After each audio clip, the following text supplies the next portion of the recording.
ఆదిలాబాద్ జిల్లాలో దారుణం జరిగింది. ప్రియుడి కోసం భర్తను చంపించారు భార్య. 2 రోజుల క్రితం గవర్నమెంట్ టీచర్ జాదవ్ సంబంధించిన వ్యవహారంలో ఈ వ్యవహారం చోటు చేసుకుంది. ఆదిలాబాద్ జిల్లాలో ప్రియుడి కోసం భర్తను చంపించింది భార్య. గవర్నమెంట్ టీచర్ జాదవ్ సంబంధించి హత్య జరిగినట్టుగా తెలిసింది. ప్రస్తుతం ఈ ఘటన ఆదిలాబాద్లో సంచలనంగా మారింది. గజానంద్ జైనంద్ హత్య గావించబడ్డాడు. పోలీసుల విచారణలో సంచలన విషయాలు వెలుగుచూశాయి. మృతుడి భార్య మహేష్ అనే వ్యక్తితో ప్రేమలో ఉన్నట్లు గుర్తించారు. ప్రియుడి కోసం భర్త అడ్డు తొలగించుకోవాలని ప్లాన్ చేసింది. సుపారీ గ్యాంగ్తో ఫోన్లో మాట్లాడి భర్తను హత్య చేయించినట్లు పోలీసులు గుర్తించారు. ఇటీవల సొంతూరుకు ట్రాన్స్ఫర్ కోసం భర్త ప్రయత్నాలు చేశారు. అయితే సొంతూరుకు వెళ్తే మహేష్తో రిలేషన్షిప్ నడవదని గ్రహించిన విజయలక్ష్మి భర్తను అడ్డు తొలగించుకునేందుకు ప్లాన్ చేసింది. సుపారీ గ్యాంగ్తో కలిసి గజానంద్ హత్య చేయించింది.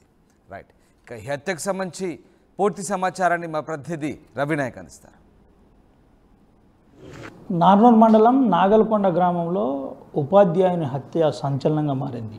భార్యే భర్తను కడతీర్చిన విషయం సంచలనంగా మారింది. ఇది పోలీసులు 2 రోజుల్లోనే ఛేదించామని చెబుతున్నారు. మనతో పాటు స్థానిక డిఎస్పీ ఉట్నూరు డిఎస్పీ ఉన్నాడు. అదేవిధంగా కేసు ఇన్వెస్టిగేషన్ చేసిన సిఐ కూడా ఉన్నాడు. ఒకసారి మాట్లాడిద్దాం. సార్, ఏం జరిగింది సార్? 12వ తారీఖు నాడు ఉదయం మాకు 1 గంట ప్రాంతంలో ఇన్ఫర్మేషన్ వచ్చింది. గాదిగూడ మండలంలోని అర్జుని విలేజ్ అవుట్స్కట్స్లో ఒక డెడ్ బాడీ ఉందని.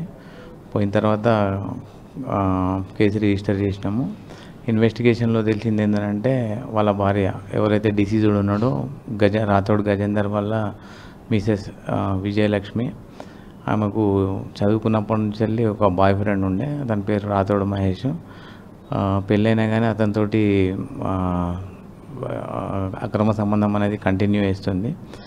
మధ్యలో వాళ్ళ హస్బెండ్కి కూడా తెలిసిన తర్వాత 2-3 చిన్న పంచాయతీలు పెట్టుకున్నారు. ఇక నుండి మంచిగా ఉంటా అని చెప్పేసింది. కానీ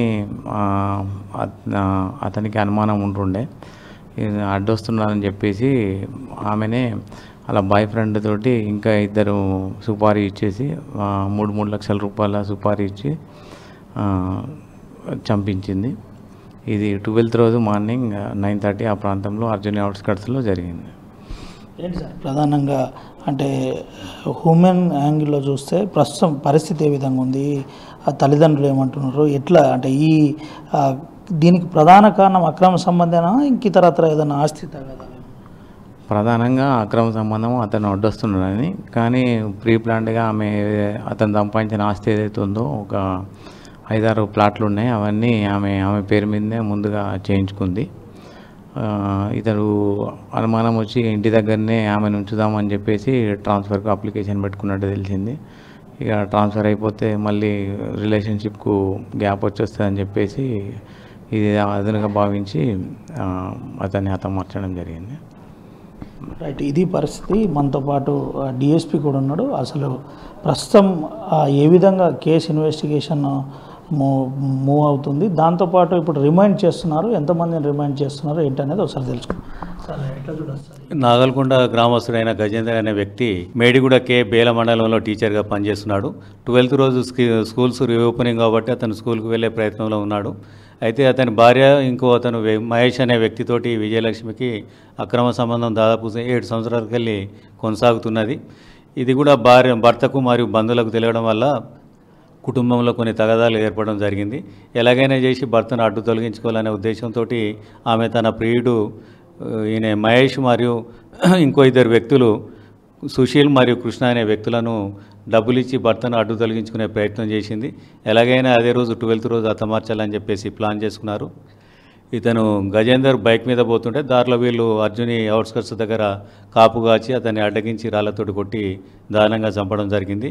విషయం తెలిసిన వెంటనే ఎస్పీ ఆదిలాబాద్ గారు క్లూస్ టీమ్ డాస్ కార్డు మరియు ఇతరత్ర సైంటిఫిక్ ఎవిడెన్స్ కలెక్షన్ గురించి టీంలను పంపడం జరిగింది. సారు పర్యవేక్షణలో నానూరు సిఐ గారు చాకచక్యంగా వ్యవహరించి ఒక 2 రోజుల వ్యవధిలోనే ఈ కేసులో ఎవరున్నారో వాళ్ళందరినీ నిందులను పట్టుకోవడం జరిగింది. ఇవాళ వారిని కోర్టులో ప్రవేశపెడుతున్నాము. సార్, ఏంటి సార్ అంటే దీంట్లో ఇంకెవరన్నా ఉన్నారా, వీళ్ళే భాగస్వామ్యం ఉన్నారా ఏంటి? ఈ భార్య విజయలక్ష్మి, అతని ప్రియుడు, ఇంకో 2 వ్యక్తులు తప్ప వేరే వ్యక్తుల ప్రమేయం ఏం లేదు. ఇది ముఖ్యంగా పూర్తిగా అక్రమ సంబంధం దాంతో జరిగినట్టు విచారణ. అంటే ఛేదించే ప్రధానంగా టెక్నికల్గా క్లూస్ ఏమన్నా తీసుకున్నారా లేదంటే ఇతర అక్కడ సైంటిఫిక్ ఎవిడెన్స్, డాస్ కార్డు, మిగతా అన్ని రకాల ఎవిడెన్స్ సాయంతో నేరస్తులను పట్టుకోవడం జరిగింది. ఇది పరిస్థితి. ప్రధానంగా అక్రమ సంబంధమే దీనికి ప్రధాన కారణం అయిందని డిఎస్పీ చెబుతున్న పరిస్థితి కనబడుతుంది. దీంతో పాటు ముఖ్యంగా ఎవరైతే సహకరించిన వారిని కూడా దీంట్లో అరెస్ట్ చేస్తున్నామని చెబుతున్నారు. ప్రధానంగా అక్రమ సంబంధం గత 5 సంవత్సరాల నుంచి జరుగుతుంది. దీనికి వెంటనే ఇక్కడ ట్రాన్స్ఫర్ అయితే ఇబ్బందికరంగా ఉంటుందనే ఈ క్రైమ్కు పాల్పడినట్టయితే ప్రాథమిక అంచనాకు వచ్చినట్టు తెలిసింది. రిమాండ్ రిపోర్ట్లో కూడా ఇదే పొందుపరిచిన పరిస్థితి. ఏది ఏమైనప్పటికీ భార్యనే భర్తను కడతేర్చిన విషయం సంచలనంగా మారింది. ఇది అక్రమ సంబంధమే ప్రధాన కారణం అని చెబుతున్న పరిస్థితి కనబడుతుంది. పోలీసులు 2 రోజుల వ్యవధిలోనే దీన్ని ఛేదించిన పరిస్థితి కనబడుతుంది. నేరుగా దోషులను ప్రస్తుతం పోలీసుల కస్టడీలో ఉన్నారు. నేరుగా ఇక్కడ నుంచి అటు ఆసుపత్రి ప్రాథమిక చికిత్స కోసం పంపిస్తారు. అక్కడ నుండి నేరుగా రిమాండ్ అనంతరం జిల్లా జైలుకు పంపిస్తామని డిఎస్పీ చెబుతున్న పరిస్థితి కనబడుతుంది. సుమంత్ అవినాయక్, ఆర్టీవీ, ఆదిలాబాద్ నుండి. రైట్. ఆదిలాబాద్ జిల్లాలో దారుణం జరిగింది. ప్రియుడి కోసం భర్తను చంపించింది భార్య. ఈ ఘటన స్థానికంగా సంచలనం రేపింది. 2 రోజుల క్రితం గవర్నమెంట్ టీచర్ జాదవ్ గజానంద్ జైనద్ హత్య గావించబడ్డాడు. పోలీసుల విచారణలో సంచలన విషయాలు వెలుగు చూశాయి. మృతుడి భార్య మహేష్ అనే వ్యక్తితో ప్రేమలో ఉన్నట్లు గుర్తించారు. ప్రియుడి కోసం భర్త అడ్డు తొలగించుకోవాలని ప్లాన్ చేసి సుఫారీ గ్యాంగ్తో ఫోన్లో మాట్లాడి భర్తను హత్య చేయించినట్లు పోలీసులు గుర్తించారు. ఇటీవల సొంతూరుకు ట్రాన్స్ఫర్ కోసం భర్త ప్రయత్నాలు చేస్తే మహేష్తో రిలేషన్షిప్ నడవదని గ్రహించిన విజయలక్ష్మి భర్తను అడ్డు తొలగించుకునేందుకు ప్లాన్ చేసింది. ఆమె సుపారీ గ్యాంగ్తో మాట్లాడిన ఆడియో కాల్ కూడా బయటకు వచ్చింది. ఆడియో కాల్లో ఏం మాట్లాడింది ఒకసారి చూద్దాం.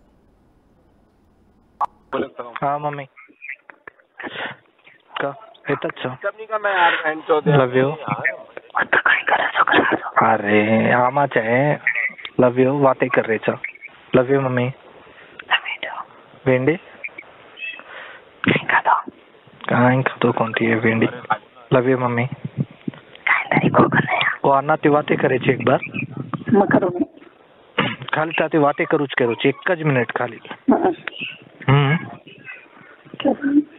लव यू माती काय गेला ते करू हाँ काय को पूछच करतो ना खाली एक मिनिट खाली ये मैं मत काय पूछे नहीं मम्मी काय पूछे जन तू काय केची केद लव यू दू फोन अन्ना हेलो वो अन्ना ते एकच बार बातें करूच के जन्नाती के रोजताती लव यू मग कोणसे नंबर फोन करनो मना समझे मारो कोण तो बातें करा करतो भैया मुन्ना भाई एक बार मैडम हेलो बातें करच करता लव यू खादी है भेंडी पोटी काय कर रही है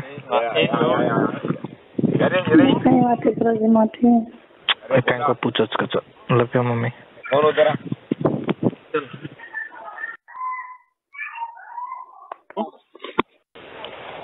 हेलो मम्मी बातें कर हेलो हेलो हाँ भैया क्या करेंगे अभी भैया क्या करेंगे अभी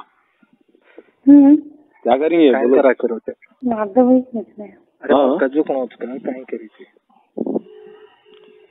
क्या करेंगे के क्या करेंगे अभी वहाँ हमारे सारे है ना हाँ सार है सार कब तक रहता तू है ना भैया हाँ क्या बोले तू है ना हम तो रहते सार के पीछे कभी भी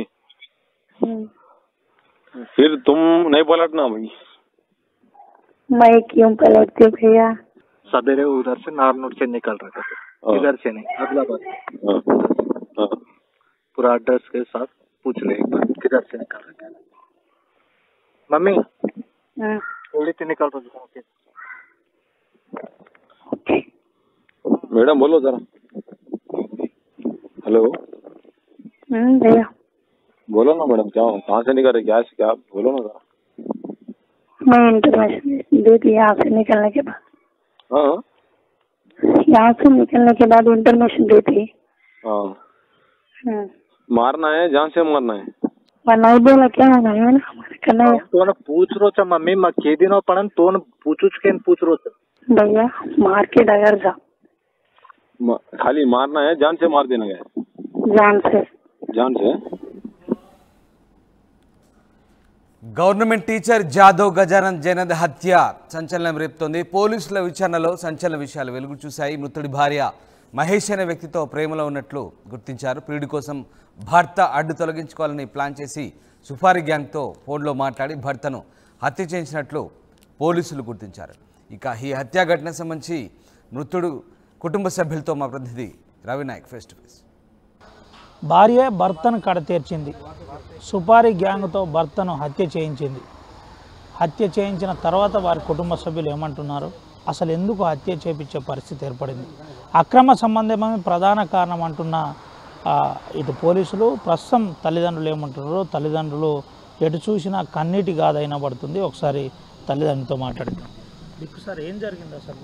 అసలు మా కోడలు, నాకు ముగ్గురు కొడుకులు, పెద్ద కొడుకు గోవిందరావు, చిన్న కొడుకు రవీందర్, మూడవ కొడుకు గజేందర్.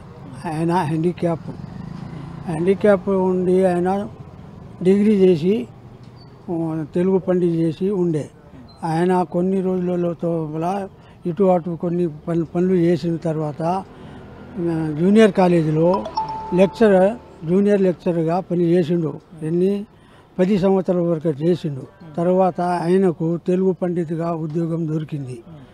తన వివాహము 2015 తేదీ 8/2/2015లో వివాహం చేయించినాను. చేయించిన తర్వాత ఆయన జూనియర్ లెక్చర్గా లాల్ టేకడీలో ఉండేను. అక్కడి నుంచి ఆయన వివాహం అయిన తర్వాత 1 సంవత్సరము నా ఇంట్లో ఉండి లాల్ టేకడీ వచ్చి అక్కడనే ఉండేవారు.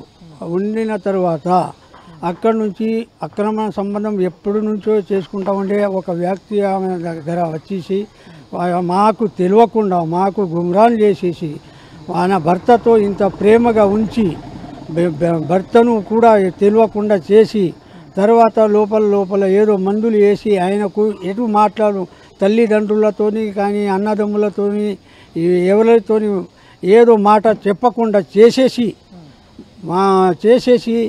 ఆమె ఆయన దగ్గర ఉన్న ఆస్తులు ఆయన పేరు మీద చేయించుకొని నాకు రిటైర్మెంట్ అయిన తర్వాత నా దగ్గర నుంచి 15 లక్షలు తీసుకొని ప్లాట్లు తీసి ఆమె పేరు మీద చేయించుకొని ఆమె పేరు మీద కూడా నా ఎల్ఐసి చేయించి మా కొడుకు పేరు మీద కూడా ఎల్ఐసి చేసి ఎల్ఐసి చేసిన తర్వాత ఆమె నామినీ ఆయన పేరు మీద చేయించుకొని ఈ తర్వాత వాళ్ళిద్దరూ ఆక్రమణ చేస్తున్న వాడికి దగ్గర చేసుకొని వాళ్ళు ప్లాట్లు తీసుకొని రిజిస్ట్రీ చేయించుకున్న తర్వాత ఈ కొన్ని రోజులు ఆయనతో మంచిగా ఉండి తర్వాత ఆమె ఆక్రమణ చేస్తున్న వారికి పట్టుకొని సుపారీ అట్ట పైసలు ఇచ్చేసి 8 లక్షల రూపాయలు ఇచ్చేసి నా కొడుకును ఏదో నానా రకముగా కొట్టిపిచ్చి చంపేసింది ఆమెని. ఇది వాస్తవము నేను చెప్తున్నాను. ఎప్పుడు తెలిసింది మీకు మీ కొడుకును చంపినని మీకు ఎప్పుడు తెలిసింది? మాకు కూడా తెలియదు. అదే 12 రోజున ఆమె మన ఎక్కడంటే మన స్కూల్ ఓపెనింగ్ కొరకు 7:30కి ఇంటి నుంచి ఆమె తోలేసిన తర్వాత డైరెక్ట్ తాడిహత్ను వచ్చి తాడిహత్ నుంచి ఆదిలాబాద్ ఇట్లా రావాలంటే ఆమె తర్వాత ఫోన్ చేసి ఈ రూటుకు పోండి, నాన్నూరు రూటుకు పోండి, అక్కడి నుంచి పోయి తొందర వస్తానని చెప్పేసి 9:30 లోపల నాకేమంటే మీ కొడుకుది ఫోన్ స్విచ్ ఆఫ్ వస్తున్నది, నా ప్రాణం ఉంటలేదు అని అన్నది. ఎందుకు ఉంటలేదని నేను అడిగితే ఆమెకు చక్కెర వస్తున్నదని చెప్పేసి మాకు ధోకా ఇచ్చేసి నేను సైకిల్ మీద పోతా అంటే నీవు పోకు నేనే పోతా అని నా నడిపి కొడుకు కుమారుని పట్టుకొని ఆమె పోయి అక్కడ చూసిన తర్వాత మాకు ఫోన్ ద్వారా తెలిసింది. మా చిన్న కొడుకు మా కొడుకు మాకు ఫోన్ చేసిన తర్వాతనే మాకు తెలిసిన మనవడు చెప్పిన తర్వాతనే తెలిసిన తర్వాతనే మేము అందరం సహా కుటుంబంతో సహా నేను అక్కడ పోయి చూసేసరికి నా కొడుకుని ఏదో నానా రకముగా నా ధైర్యం ఉండలేదు. అది చెప్పాలంటే నాకు పానం ఇది ఉండలేదు. నేను ఏదో చేసుకోవాలని ఉంటున్నాను. అందుకొరకు వాళ్ళకు నా కొడుకుని ఎట్లా చంపిండ్రో వాళ్ళకు కూడా అదే రకముగా ఆత్మహత్య లేకుంటే వాళ్ళు అక్కడ జైలు నుంచి వెళ్ళకుండా ఊరి శిక్ష అదే కావాలని నేను ఫాస్ట్ ఆఫ్ కేసులో పెట్టేసి ఫాస్ట్ ఆఫ్ కోర్టులో పెట్టేసి వాళ్ళకు బయట వెళ్ళకుండా చూడాలని నేను చెప్పుతున్నాను. ఇది పరిస్థితి. తండ్రి చెప్తున్నాడు పూర్తిగా హత్య భార్యనే చేపించిందని చెబుతున్న పరిస్థితి కనబడుతుంది. ఏం లేదు, ఇది ఈమె అక్రమ సంబంధం పెట్టుకొని మా అన్న కొడుకుకు మర్డర్ చేసింది ఈమె సుపారీ గ్యాంగ్తోనే. మా అన్న కొడుకుకి ఏంటిదంటే ఆమె మొత్తం డార్క్లో వచ్చింది, ప్రేమ చేసింది. అది ప్రేమగా లవ్గా ఉండేట్లా ఆయనకు తెలియకుండా ఇవన్నీ నాటకాలు చేస్తూ మొత్తం ప్రాపర్టీ రిజిస్ట్రేషన్ పేపర్స్ ల్యాండ్ మరలా ఆయన అకౌంట్స్ ఎల్ఐసి నామినీ మొత్తం చేసుకున్నది. ఇతనికి భయపెట్టించింది ఆవిడ, భయపడ్డాడు. కావున ఇదంతా చేసి ఏంటిదంటే ఆమె కమస్కం 2.5 years నుంచి ట్రైలో ఉన్నది, కానీ మోకా ఇది దొరికింది. కావున ఆమెకు వాళ్ళ గ్రూప్కు మొత్తం ఫాటర్షాట్ కేసులో బుక్ చేసి లైఫ్ పడాలి వాళ్లకు, లేకుంటే ఉరి శిక్ష ఆయన పడాలి. ఇవి ల్యాండ్ పేపర్స్ ఆయన ఎల్ఐసి నామినీ ఉంది, అవన్నీ గవర్నమెంట్ తరఫు నుంచి రిలీజ్ కావాలి. ఇది సంగతి. మీరు ఏమైనా పోలీసులకు పెద్ద మనిషిగా గ్రామ పెద్ద మనిషిగా కలిసే ప్రయత్నం చేసినరా, మాట్లాడే ప్రయత్నం? లేదు, తెలియదండి. మా పోలీసు వాళ్ళు ఏంటిదంటే ఇప్పుడు కలిసిండ్రు, పోలీసులు మంచిగా వర్క్ చేస్తున్నారు. చాలా ఇన్వెస్టిగేషన్లో పికప్ ఉంది వాళ్ళది. పోలీసుల గురించి మేము ఏమనలేము, చాలా శుభం ఉంది వాళ్ళ గురించి. ఇది వాళ్ళకి లైఫ్ పడాలి, లేకుంటే పెద్ద మనిషిగా మీ దాంట్లో కట్టుబాట్లు ఆచారాలు ఉంటాయి. ఇట్లా ఎప్పుడన్నా జరిగిందా? ఏంది అసలు? ఇది మా లైఫ్లో 70 సంవత్సరాల వయసు ఇది ఫస్ట్. ఇది ఇంతవరకు జరగలేదు ఇటువంటి విషయాలు.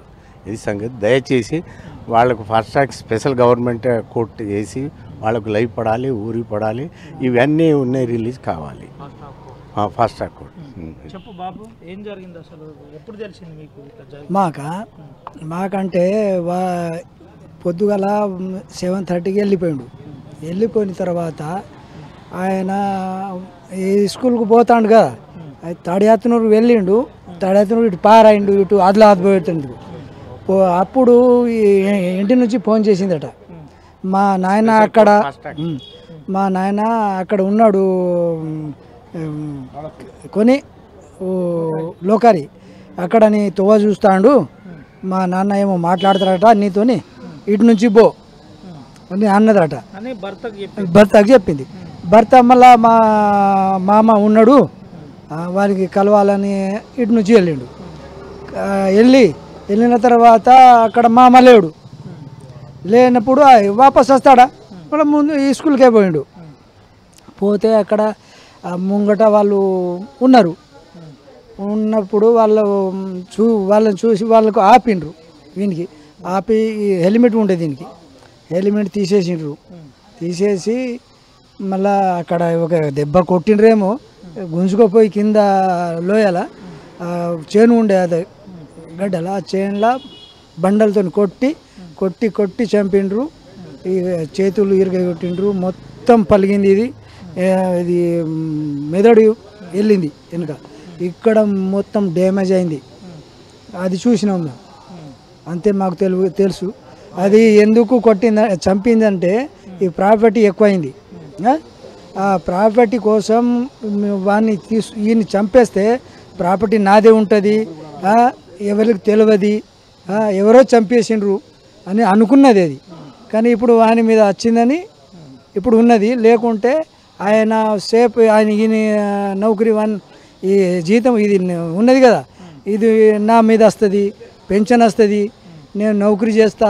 ఆయన సుధా డిగ్రీ చదివింది, ఆయన టీటీసీ చదివింది, నాకు ఎట్లయినా జాబ్ ఇస్తారు, దీన్ని పెంచుకుంటా అక్రమ సంబంధానికి మంచిగా హైగా ఉంటా అని అనుకున్నది. ఇప్పుడు అది అండ్లాజ్ వచ్చింది. ఇది ఇంత ఘనం చేసింది మా మా తరపున ఆయనకు ఉరి శిక్ష కావాలి, లేకుంటే ఆయనకు జన్మ ఉన్నంత అంతవరకు జైల్లో ఉండాలి. అది మా డిమాండ్ ఉన్నది. గవర్నమెంట్కి ఇది డిమాండ్ చేస్తున్నాం మేము. గజేందర్ ఏమవుతాడు మీకు? తమ్ముడు అవుతాడు. అంటే మా కులంలో నేను వాళ్ళ ఆ పెద్ద అన్న కొడుకు నేను, అయితే తమ్ముడు అవుతాడు. ఇది మా గవర్నమెంట్కు డిమాండ్ ఉన్నది. గజేందర్ ఎవరితోటన్నా గొడవ ఏం గొడవ లేదు, ఏం లేదు. వాళ్ళిద్దరు మా ముంగట మంచిగా ఉంటారు. కానీ గొడవ ఇప్పుడు అయిందని నమ్మించి మోసం చేసింది. ఆయన పోయిన వస్తుండు కదా ఇటు, వానికి అన్నం పెట్టింది, తినబెట్టింది, నీళ్ళు ఇచ్చింది, మంచిగా పో అన్నది, ఇట్లా చేస్తుంది. అది ఈ మహేష్ అనేట అనేది కూడా నాగలకొండ అని అంటున్నారు. తాడియాత్నలో ఉంటలేడు. అటే ఎటు అది నౌకరీలా నాయన హెడ్ కానిస్టేబుల్ అట, అటే ఎటు పుట్టిండో. అది 30 సంవత్సరాలపై అయిందనుకో, రిటైర్మెంట్ అయిందట ఈ సంవత్సరం. ఆయన అటే ఉన్నారు. మాకు తెలియదు, తడియాత్నలో ఉంటలేరు వాళ్ళు. తడియాత్న మాకు దగ్గర 5 కిలోమీటర్. మాకు తెలియదు వాళ్ళు మహేష్ ఎవరో నాన్న ఎవరో తెలియదు. కానీ ఇటు ఎక్కడ కలిసిండ్రో ఈ 2-3 సంవత్సరాలు ఇటు ఆయన ఏమో ప్రైవేట్ టీచర్ చేసింది ఈ స్కూల్లో, అక్కడ ఎక్కడ పరిచయం అయినరో ఇది అంతా ఇంత దాకా తెచ్చింది ఈ పద్ధతి. మేము గవర్నమెంట్కు అంటున్నాం, వాళ్ళకు జీవితకాలం శిక్ష ఉండాలి, లేకుంటే మరణ శిక్ష ఉండాలి. మా డిమాండ్ మేము చేస్తున్నాం గవర్నమెంట్కు. ఇది పరిస్థితి. జీవితకాలం శిక్ష ఉండాలి, శిక్ష పడేలా పూర్తిగా ఇటు పోలీసులు కూడా ప్రయత్నం చేయాలని చెబుతున్నారు. ఇంకో పెద్ద మనిషి ఉన్నారు. బాబు ఏం చెప్తున్నారు ఇప్పుడు పెద్ద మనుషులు అందరూ? देखो हिंदी में बात कर रहा हूँ. उनको 3 साल से वहीं है, वहाँ क्या कि मतलब यहाँ रहे सो गांव में बढ़िया उन्होंने अच्छा खाना खिलाते थे, बैठ के 2 एक ही जगह खाते थे. मगर वो आस्ती के लिए पूरा ऐसा गेम खेल के मर्डर करना के सुपारी दे के मर्डर कराई सो है उन्होंने. हमको भी वहाँ 10 बजे भी मालूम हुआ, 10 बजे उसके पहले उन्होंने चले के उनको गैंग वाले से बात कर ली. हाँ, बात करने के बाद सब गांव वाले को मालूम, जब पूरा गांव वाले गए, बाद में पुलिस वाले आ गए, जब बाद में हमको मालूम हुआ सब. ఎప్పుడు తెలిసింది మరి ఈ విషయం? ఇప్పుడు ఈమె చంపించిందని మీకు ఎప్పుడు తెలిసింది? అప్పుడే 10కి फोन వచ్చింది కదా, చిన్నోడు వచ్చింది కూడా ఆడ. वो सुबह बच्चा गया उसके साथ में, हमारा भाई का बेटा वो फोन करे गया 10-11 बजे मालूम होगा. అప్పుడే తెలిసింది. అనుమానం లేదు మాకు, అది ఏం లేదు, ఏమో వాళ్ళకు మాలూమ్ లేవు. వయసు అనుమానం. ఈమె చంపిందని మీకు ఎప్పుడు తెలిసింది చంపించిందని? పోలీసులు చెప్పిండు కదా, 2 బజే చెప్పిండు. 2 బజే మొత్తం కోడలు అంటే మొత్తం వీడియో పెట్టింది కదా, సెల్లో ఉంది కదా, మొత్తం వాళ్ళది సాక్షి కూడా పోలీసు వాళ్ళు సిఐ గారు చెప్పిండు. ఇంతే. మీరు మీరు మీరు ఇప్పుడు పోలీసులను కలిస్తే ఏమంటున్నారు మరి? మంచి పని చేస్తున్నాడు, బాగా కఠినతో ఎలా రిమాండ్ చేసినాడు. వాళ్ళకి 3 తీసుకొచ్చిండు ఆదిలాబాద్లో, ఎలా రిమాండ్ చేస్తున్నారు వాళ్ళు. ఒకడు సుపారీ తీసుకున్నాడుగా మొన్న, ఆయన ఇంకా దొరకలేదు. ఆ గ్యాంగ్ మెయింటైన్ చేస్తున్నాడు, పెద్ద గ్యాంగ్స్టర్, ఆయన దొరకాలి ఇప్పుడు. ఆయనకు కఠినంగా మొన్న ఆదిలాబాద్ చాలా పెద్ద గ్యాంగ్ ఉందట ఆయనది. ఆయన కింద 20-30 మంది కిరాయి వాళ్ళు ఉన్నారు. ఇట్లా పారేసి మీరు చేసిరండి అంటాడు. ఆయన ఇప్పుడు నాగ్పూర్లో ఉన్నాడని పోలీసులు చెప్తున్నారు. ఆయనను పట్టితే మొత్తం ఇంకా బయటపడుతుంది. ఆదిలాబాద్లో ఒక 10 కేసులు ఉన్నాయట ఆయన, లోకల్ ఆదిలాబాద్లో. బేలా సేట్ను కూడా చేసిన అతడే అట. ఇంకా ఎవరెవరికో ఇప్పుడు మా రాజు జడ్పీటీస్ వాళ్ళు అంటున్నారు కదా, అనుకుని అంటున్నారు. కావున దయచేసి అటాక్ స్పెషల్ కోర్సులో వాళ్లకు అటాక్ చేసి లైఫ్ పడాలి, లేకుంటే ఉరి శిక్ష పడాలి. ఇది పరిస్థితి. ప్రధానంగా నమ్మించి ఆస్తులన్నీ కూడబెట్టుకున్న అనంతరమే ఈ విధంగా మోసం చేసిందని కుటుంబ సభ్యులు చెబుతున్న పరిస్థితి కనబడుతుంది. ఇక్కడ ఆదిలాబాద్లో రామ్నగర్లో ఉండగా కూడా నేరుగా మహేష్ చచ్చిపోతుండేనని చెబుతున్న పరిస్థితి కనబడుతుంది.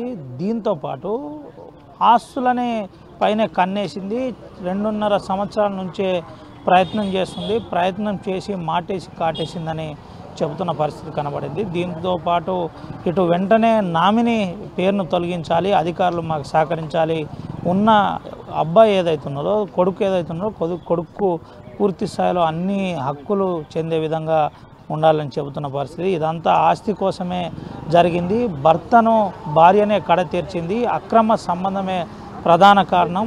గత 7 సంవత్సరాల నుంచి అక్రమ సంబంధం కొనసాగుతుంది. ఇది ప్రత్యక్షంగా కూడా చాలా రోజుల నుంచి అందరికీ తెలిసిన విషయమే అని అటు ప్రత్యక్ష సాక్షులు చెబుతున్న పరిస్థితి కనబడుతుంది. అయితే పోలీసులు చెబుతున్న విధానం ప్రకారం వెంటనే పథకం ప్రకారమే 12వ తేదీ రోజు ఉదయం ఇక్కడ నుంచి గజానంద్ బయలుదేరిన తర్వాత నేరుగా మార్గం మధ్యలో మాటేసి చంపించిన పరిస్థితి. అది ఈ ముగ్గురు సాయంతో జరిగిందని ప్రాథమిక విచారణలో తేలిందని చెప్తున్నారు.